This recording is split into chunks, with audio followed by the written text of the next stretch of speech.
I was born in 22, went to the high school in 33. I was in Tuscany. I'm very happy to say it was a good house. I was living in MacDonald Avenue, and the trolley bus had just started operating in Southend. It was a single-decker, but it went from Priory Park at that time.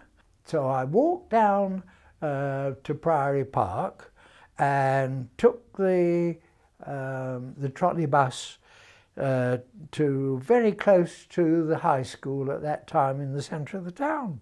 The new school was marvellous. It was no longer in Victoria Circus, Southend.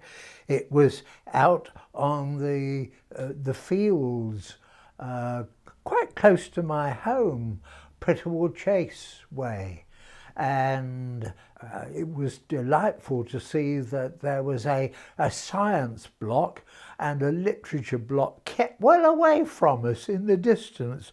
I had no interest in the literature side, but the science block looked marvellous to me. Well, my favourite subject, I think, was probably maths. Chemistry wasn't really on the programme properly then. Quite positively, my most hated subject was history, and geography came very closely after that. I hated them. Oh, I think Dr. Moore was a lovely guy. He acted as headmaster very well. He didn't do a lot of teaching in those days. I think he was very busy organising the school. He had a marvellous assistant, Ma Whiteman. She ran the school office. She had been previously a student when the school was covering both girls and boys in the very early days of Southend Tech. I was very interested particularly in the chess club. I was interested in the club that we had for bringing in interesting people to talk to us in the evenings. It was a good way to spend about an hour after school time and enjoying ourselves without having to go out in the open and play cricket, which wasn't my favourite sport. One of the early trips that we did was to go to Sheffield, to the steel mills, Steel, Peach and Tozer, I remember. There were others that we went to. Another major visit was to Switzerland, organised, as I remember it, by Mrs. Alexander, bless her. And we went for 3 weeks to exchange with the Basel High School, and I had a marvellous lad that I exchanged with. He was the son of the head of the Basel brewery.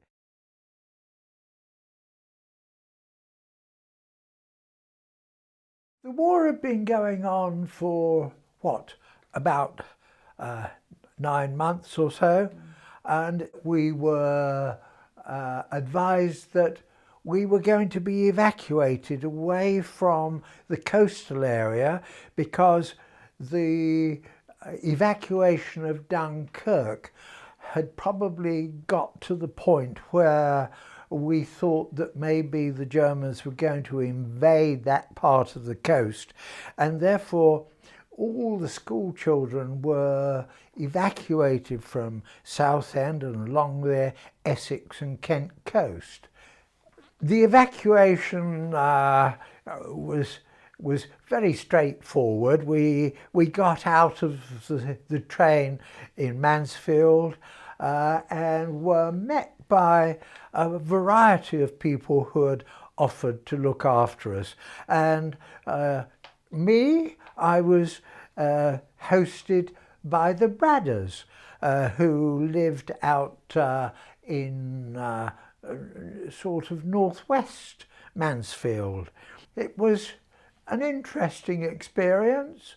Mrs. Bradder was very positive about life, and she beat hell out of poor Mr. Bradder, who was American, and was a lovely lad. And they had a daughter. She was, 20-ish. She was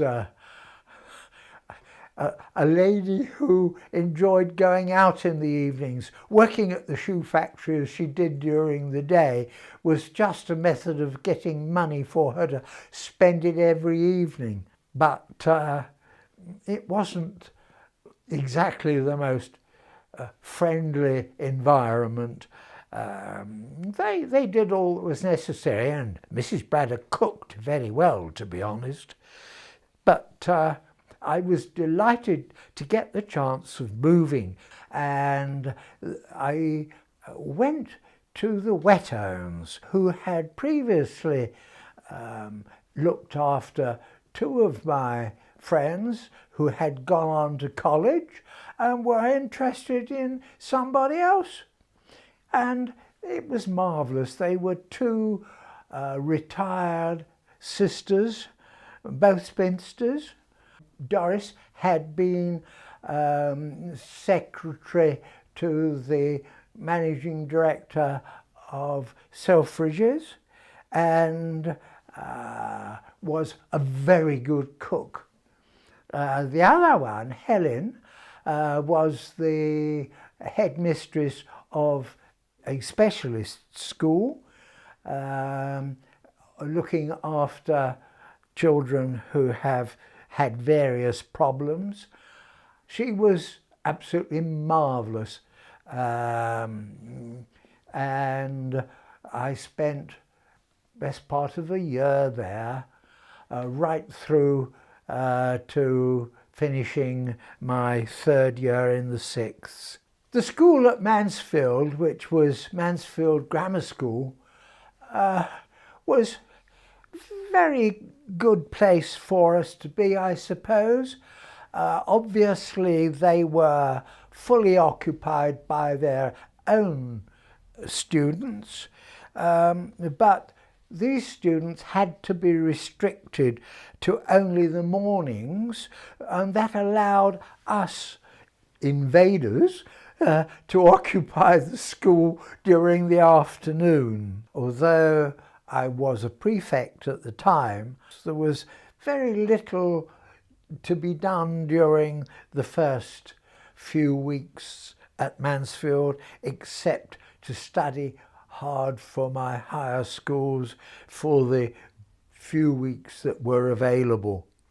But fortunately, I got through my higher schools okay, and look forward to doing a third year in the sixth to study for various scholarships that might be available.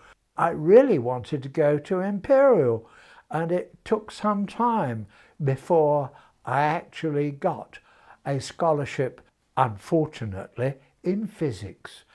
I did very well in physics because I had predicted the questions they were likely to ask remarkably well. And when the 8 questions on the exam paper came in front of me, I had a problem to limit it to only 5. But the chemistry paper was absolutely the one I wanted to do well at, and that picked all the wrong questions. I didn't care very much for physical chemistry. Organic was my real choice, and I was quite happy with inorganic. But, oh dear, the scholarship that I eventually got to go to the Royal College of Science was a Royal in Physics. One of the advantages that Father had had for being in charge of a group of air raid wardens was that it allowed him to be fitted up officially with a telephone for emergency purposes, but of course it also allowed us to use it for domestic purposes, and the Wetterns were very happy for me to make a phone call each weekend. This was a great relief, I think, to my mother and father. That made them happy that I was carrying on as I ought to, and it made me happy that they were existing under difficult conditions. Of course, the holidays were approaching. Firstly, to go perhaps down to see my mother and father for Christmas, and that I was going to spend about a week with them. And one of the opportunities that seemed this offered me was to have a look at what had happened to the school. It had been bombed by the Germans, who had dropped a stick of small high explosives.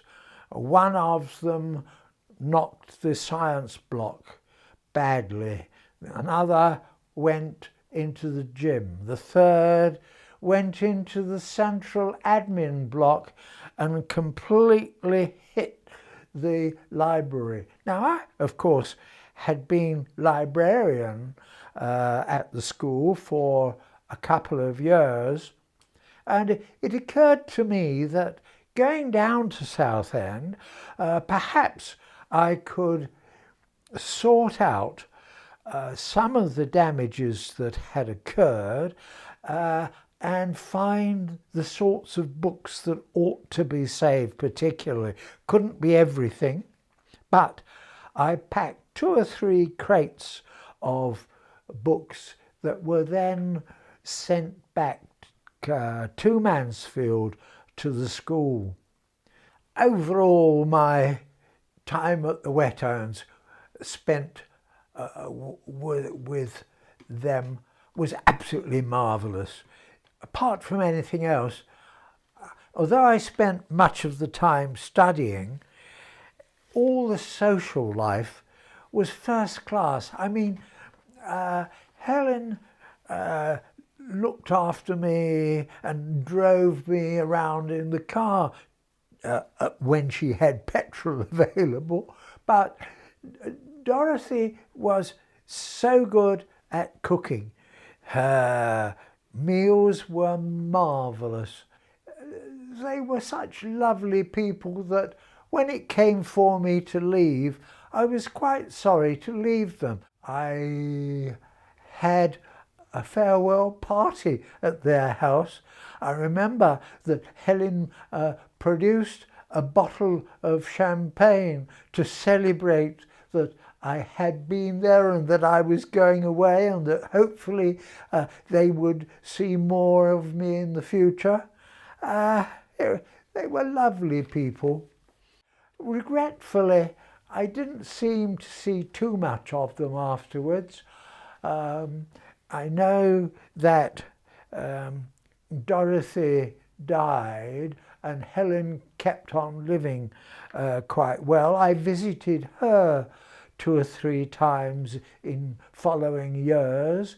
Then suddenly, when I went to visit, it was different people in the house. They didn't know where she'd gone or what had happened. What a nasty way to finish a fascinating session of my life.